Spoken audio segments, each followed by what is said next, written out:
सदस्यों ने बड़े दोपहरी में पूरे शक्ति भ्रमण में अपना योगदान दिया है। मैं सर्वप्रथम तहे दिल से धन्यवाद देना चाहूंगा कि आप सब जो है कड़े धूप में इस कार्यक्रम को सफल बनाए। साथियों, सबसे चिंतनीय विषय है कि हमें भारत बंद का आह्वान क्यों करना पड़ा और हमें सड़क की लड़ाई क्यों लड़नी पड़ रही है। जैसा कि विदित है, आप सब जानते हैं कि 1 अगस्त 2024 को माननीय सुप्रीम कोर्ट ने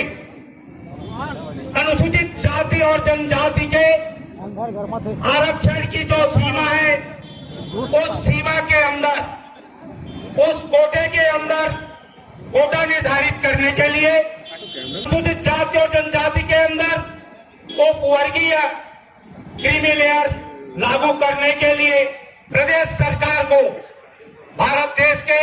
सभी प्रदेश सरकारों को अधिकार प्रदान किया गया। कुछ प्रदेश सरकार ऐसे हैं जो पहले से अपने पूरे एजेंडा तैयार करके रखे हैं कि हमें जो है, जो सजग और अपने हक अधिकार की लड़ाई लड़ने वाले जो समाज है, उन समाज को क्रीमी लेयर बना करके और कोटे में कोटे का फंदा डाल करके हम सब उनको आरक्षण से अलग कर देंगे। अपने जो SC ST समुदाय है, उन्हें समुदायों के बीच में आपसी वैमनस्यता पैदा करने के उद्देश्य से यह डिसीजन दिया गया। आज का भारत बंद में हमारी जो प्रमुख मांगे हैं कि किसी भी राज्य को भारतीय संविधान की धारा 341(2) और 342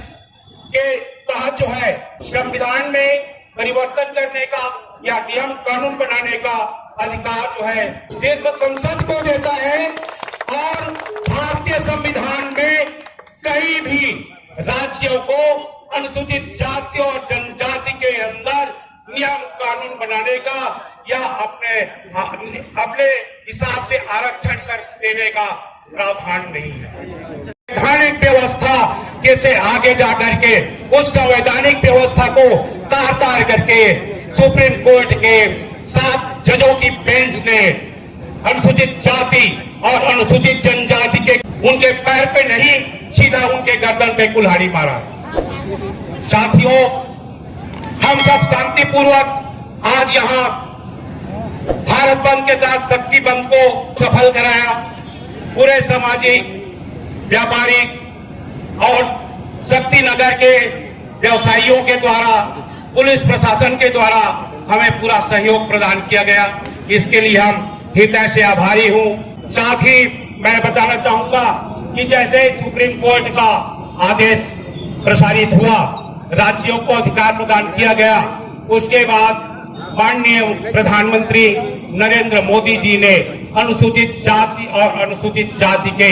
सब सांसदों को अपने निवास पर बुलाया और उन्होंने आश्वासन दिया कि सुप्रीम कोर्ट का जो डिसीजन है उसे लागू नहीं किया जाए।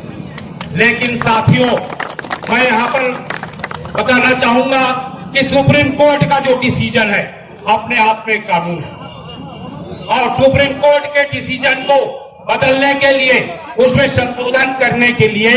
संविधान में विधेयक लाकर के संशोधन करना आवश्यक है।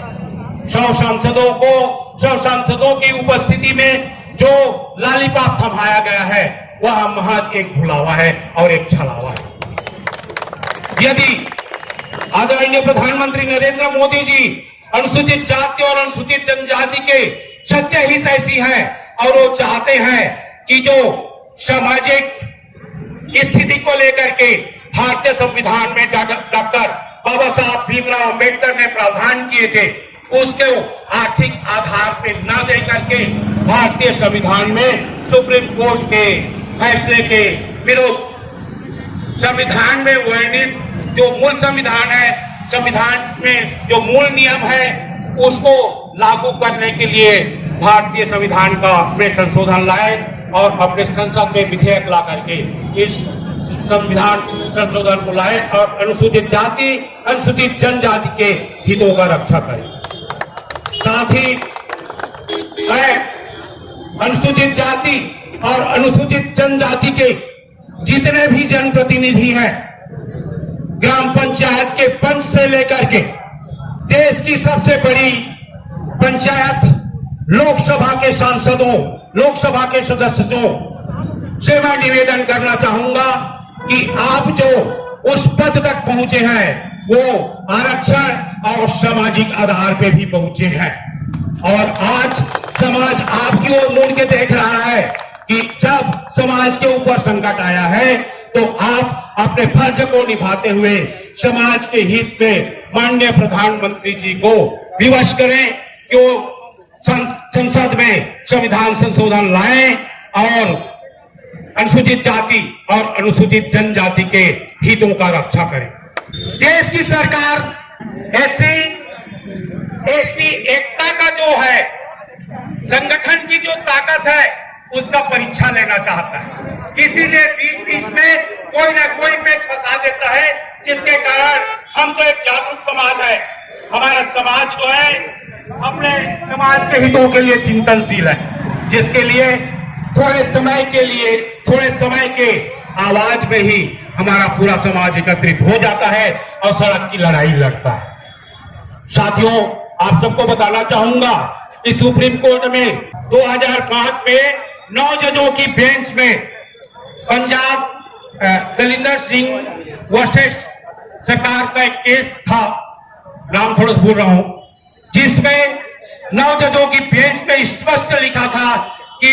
अनुसूचित जाति और जनजाति का जो आरक्षण का प्रावधान किया गया है वह सामाजिक आधार पे है, आर्थिक आधार पे नहीं है, और उसमें किसी भी स्थिति में उनके जो अधिकारों हैं उनको ऊपर परिवर्तन नहीं किया जा सकता। लेकिन 9 जजों की बेंच से छोटी 7 जजों की बेंच ने, जिसमें से एक सम्माननीय न्यायाधीश एम बेला त्रिवेदी जी ने स्पष्ट अपने ओपिनियन में लिखा है कि ये जो 6 जज हैं उन्होंने जो डिसीजन दिया है कि अनुसूचित जाति और जनजाति का जो आरक्षण है उसमें उपवर्गीकरण करते हुए कोटे में कोटा निर्धारित करके क्रीमी लेयर निर्धारित करने का जो फैसला 6 जजों ने दिया है वह पूर्णतः संविधान के विरुद्ध है। इसलिए मैं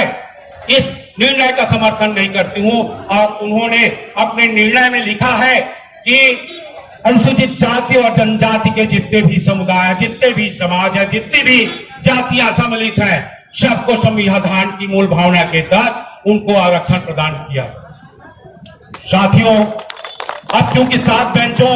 के द्वारा डिसीजन दे दिया गया है तो या तो 9 जजों के बेंच के फैसले को तो उन्होंने पलट दिया, तो इसके लिए 11 जजों की बेंच का निर्धारण करवाना पड़ेगा, या फिर संसद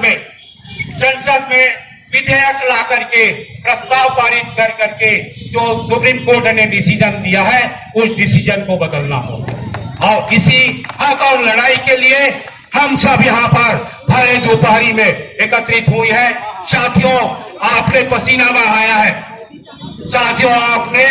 इस भरी गर्मी में पसीना बहाया है और आपका पसीना का जो कर्ज है वह निरर्थक नहीं जाएगा।